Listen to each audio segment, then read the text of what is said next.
como un río quixera eu ser, cantar, como estrela, Boas tardes. Ninguén nos vai parar.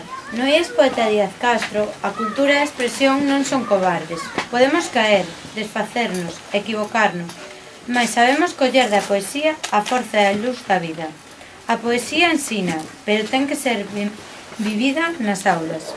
A súa fusión coa música convídanos a soñar, a expresarnos, a quebrarnos e perder o medo. Mas nós seguiremos traballando nesta dirección, porque somos a luz do mundo.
Pasan pola miña alma, chegos de Deus, música e la paz. Todas as bombas van no meu amor,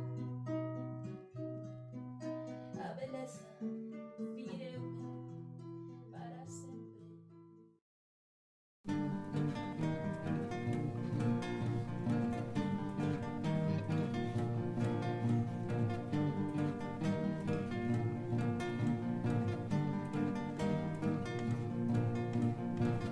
Homes cheos de sombra, homes a contraluz, que che van ver a Deus como un mar de luz.